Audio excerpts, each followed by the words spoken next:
Olá pessoal, em nossa quarta aula nós vamos falar sobre recursos educacionais abertos e ambientes virtuais imersivos. Antes de mais nada, vamos recapitular o nosso assunto de nossa última aula. Resumidamente, nós falamos sobre objetos de aprendizagem, aprendendo um pouco sobre as características, que pode ser qualquer imagem, vídeo, software, um áudio que possa ser utilizado em uma atividade de ensino. Falamos sobre a sua granularidade, que ele seja em si um objeto, não esteja diretamente ligado à plataforma ou altamente contextualizado. Imaginamos aí objetos de tamanho pequeno, que sejam para um objetivo muito específico, porém que ele possa ser utilizado em outros contextos, que a gente vai atender a um outro quesito, que é da reutilização. Nós falamos também sobre os direitos autorais. Falamos sobre os direitos reservados, o copyright, e aí a gente chega no nosso ponto, que seria as licenças abertas. Iniciando a nossa aula de hoje, falamos sobre recursos educacionais abertos, que são recursos educacionais digitais que estão sob o domínio público ou licença aberta, possibilitando a utilização e adaptação por qualquer pessoa. E uma vez que nós vimos na aula passada, vocês sabem bem do que se refere os termos domínio público e licença aberta. Falando de forma geral sobre essa educação aberta, é importante a gente conhecer que ela teve entre os seus marcos importantes a Declaração sobre a Educação Aberta da Cidade do Cabo, um movimento emergente de educação que combina a tradição de partilha de boas ideias com colegas educadores e da cultura da internet, marcada pela colaboração e interatividade. Essa metodologia de educação é construída sobre a crença de que todos devem ter a liberdade de usar, personalizar, melhorar, redistribuir os recursos educacionais sem restrições. Nesse ponto ele fala sobre as licenças abertas. Segue a página que consta essa declaração que nós comentamos anteriormente. Na educação aberta, ela utiliza as novas formas de licenciamento de conteúdo. A gente não utiliza aquelas reguladas por lei, constituída na restrição dos direitos. Não. Essa trabalha com essas formas de licenciamento mais livres, como, por exemplo, a Creative Commons. Lembrando que ela não é o único tipo de licença livre para licenciamento de obras que existe. Vamos falar das licenças GNU, Copyleft e GLP, como nós já vimos na nossa aula anterior. E aqui eu deixo alguns sites que são muito importantes, que falam sobre tanto os termos dos recursos educacionais abertos, como em site aberta.org, essa é educaçãoaberta.org. A terceira que fala, ele te dá um contexto histórico sobre a adoção e utilização dos recursos educacionais abertos no Brasil.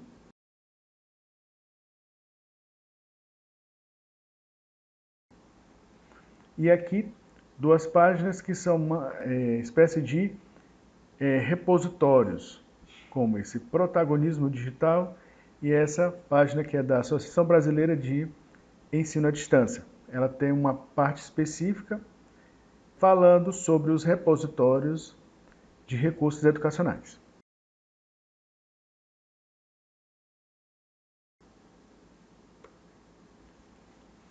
Também temos alguns sites que deixamos aí para vocês, que são específicos sobre objetos de aprendizagem. Onde é que a gente encontra? Onde nós podemos encontrar objetos de aprendizagem. São vários sites, mas eu coloco para vocês alguns mais utilizados. Portal do Professor, o site da TV Escola, que também faz parte do site do MEC, e esse site Escola Digital, onde vocês podem localizar objetos de aprendizagem, inclusive esse último, nós temos os objetos de aprendizagem e ele também informa o conteúdo que está sendo aplicado. Nesse caso, vocês conhecem, inclusive, quais as competências que estão sendo exploradas naquele objeto de aprendizagem, segundo a BNCC.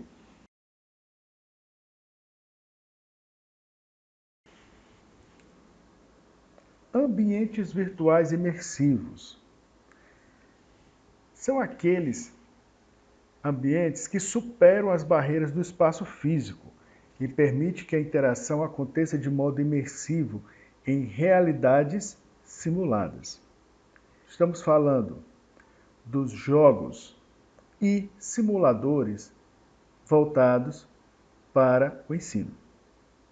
Por meio de imagens virtuais, os dispositivos de realidade virtual ou realidade aumentada proporcionam experiências que mesclam o mundo real com o mundo virtual.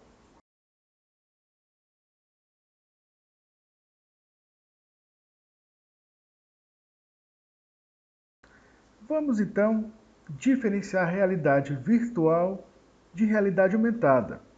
Na realidade virtual, é aquele que, no primeiro momento, na maioria dos casos, você vai ver, inclusive, uma lente específica, para que você consiga entrar, usando também o sentido da visão dentro daquele ambiente virtual. E ele leva você para um novo ambiente criado por computador. É uma outra realidade totalmente digital. Na realidade aumentada, ele traz projeções de conteúdos e informações complementares do mundo real.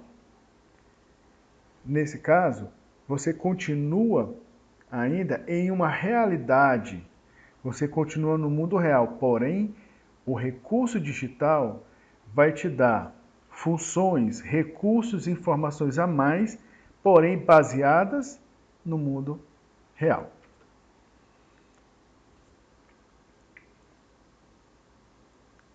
Citar alguns exemplos desses ambientes virtuais, podemos falar sobre os simuladores, que são utilizados para cursos de pilotagem ou de trabalho em ambientes insalubres. Então, nesse caso, você atua inicialmente com o simulador. Uma outra forma seria também a utilização de games. Também você adentra em um ambiente onde você pode realizar um treinamento, receber informações ou participar de dinâmicas, onde o seu personagem ele pode executar tarefas e ações dentro de um jogo onde tenha várias pessoas. Temos alguns exemplos como a realidade virtual utilizada nos cursos na área de saúde, onde você pode viajar pelo corpo humano de forma totalmente digital, utilizada apenas pelos recursos da realidade virtual. Human Anatomy VR delivers the most immersive human anatomical experience available for medical students, professionals, and institutions. Feature-rich content is delivered in a deeply engaging experience with excellent graphics and innovative virtual reality presentation. Thanks to the hand-tracking innovation, there is no need for controllers anymore. You can use your hands to reach any structure you are interested in. The Human Anatomy VR provides 14 human body systems with more than 10,000 realistic anatomical structures designed by medical professionals.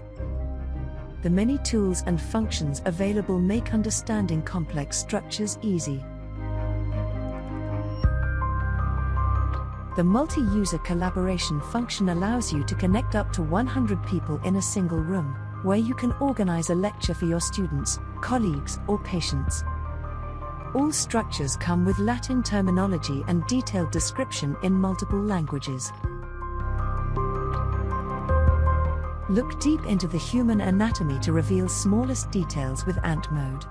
The user virtually shrinks in size and travels through the anatomy, revealing the slightest details.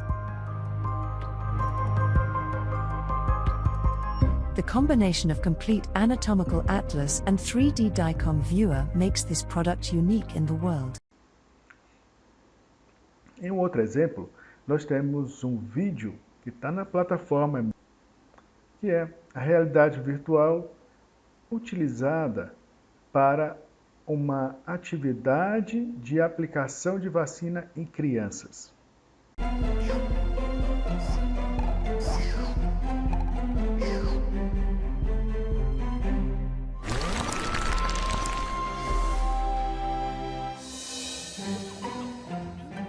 Oi! Você voltou! Você voltou! Nossa, eu não posso acreditar! Ó, primeiro o pólen de gelo. É bem rapidinho. Vem cá, peraí. Pronto. Agora o fruto de fogo. Mas ó, vamos lá. Bem rapidinho. Peraí. Deixa eu pegar aqui. Vai, escudinho, vai, escudinho. Funciona, funciona, funciona. Obrigada, obrigada. Caramba, filho, o que você achou disso? Legal. Um exemplo de realidade aumentada, alguns de vocês devem ter conhecido o game, o Pokémon Go, que é um jogo onde você utiliza o seu celular, através dele você anda em locais reais, instituições, uma escola, uma praça, algum espaço público, e lá você vai capturar, que seria personagens desse game. A sua atuação dentro desse game, ele é um paralelo do seu ambiente real. Você está em contato com o espaço real, porém, aquele software te dá uma realidade a mais. O software te dá algo a mais daquele ambiente real que você tem. Aqueles personagens que eles existem somente no game.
E, finalmente, concluímos que o principal objetivo dos recursos educacionais é deixar o conteúdo mais atrativo para o estudante.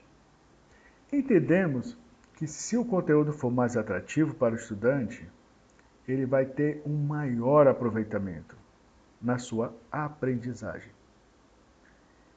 E aí fica um recado importante. Os recursos educacionais devem estar alinhados ao objetivo de aprendizagem previstos. Eles têm que estar alinhados com seu plano de aula. Ele deve estar alinhado com o seu conteúdo. O recurso educacional ele deve ter consistência e fidedignidade ao conteúdo. Então você deve conhecer bem esse recurso para saber se realmente ele atende a esse quesito. E sua utilização tem que ser simples e intuitiva. Sua utilização tem que ser simples e intuitiva. Muito importante isso. Uma vez que a gente quer trazer recursos que sejam atrativos para o estudante. Lembrando que coisas complexas, cansativas, elas fazem com que as pessoas percam o interesse e deixem de utilizar aquele recurso. Ao avaliar os recursos educacionais que eu vou utilizar em minhas práticas de ensino, o que eu devo observar? É importante que nós tenhamos muito claramente respostas para as seguintes perguntas. Primeiro, quais são os seus alunos? A que tipo de tecnologias eles têm acesso? Quais são as suas habilidades digitais? Quais são os equipamentos que meus alunos utilizam? Eles conhecem? Eles têm desenvoltura para utilizar esses recursos? Qual é o regulamento ou política da instituição em relação ao uso dessa tecnologia em sala de aula? A instituição tem algo que regulamente a utilização de recursos? Há infraestrutura na instituição para o uso dessa tecnologia? Há apoio técnico, caso seja necessário? Chegamos a falar isso anteriormente. Nós temos algum tipo de assessoria para a parte tecnológica? De repente a gente testa o recurso, ele funciona muito bem na minha casa, no meu equipamento. Será que esse recurso vai funcionar na minha instituição, com os equipamentos que tem lá, com o tipo de conexão existente nessa instituição? Qual a facilidade de uso da tecnologia escolhida? É fácil para o professor e para os alunos? É importante o domínio da ferramenta pelo professor, para que essa prática ocorra com muito sucesso.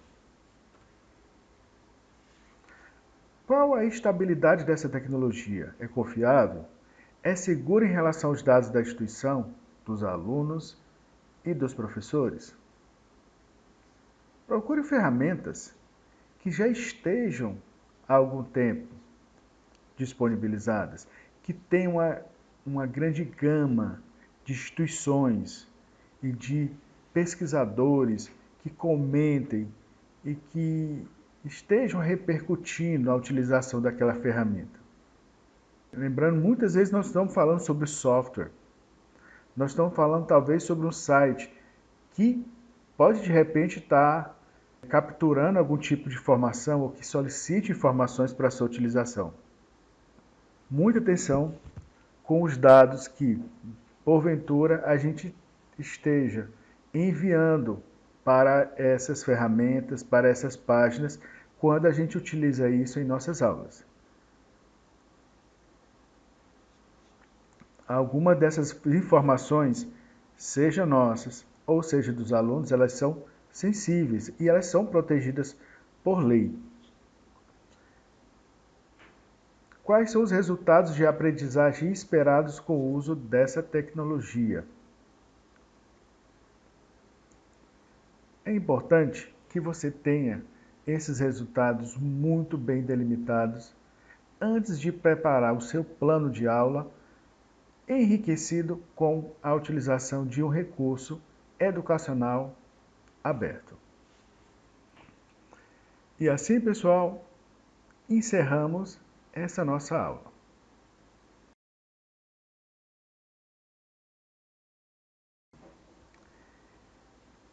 Essa nossa aula continuará através de um fórum, onde cada um de vocês deverá, através de algum desses repositórios de recursos educacionais, escolher um recurso e que ele utilize, conheça e que ele possa comentar sobre ele em termos desses quesitos, dessa avaliação. Para quem está na sala de aula, é relativamente fácil. Você sabe que você conhece os alunos, se você conhece a sua instituição, você vai poder fazer uma avaliação daquele recurso sendo aplicado em sua instituição, em sua disciplina. E quem não estiver em sala de aula, e quem não estiver vinculado a uma instituição de ensino nesse momento, pode também fazer essa avaliação, tendo por base a última instituição que você trabalhou ou que você estudou. A atividade é você pesquisar, utilizar um recurso educacional aberto e comentar no fórum algum desses quesitos da avaliação desse recurso. E aí aguardo, então, a participação de todos vocês. Essa é a atividade desse tópico 3. Um grande abraço a todos e até a nossa próxima aula.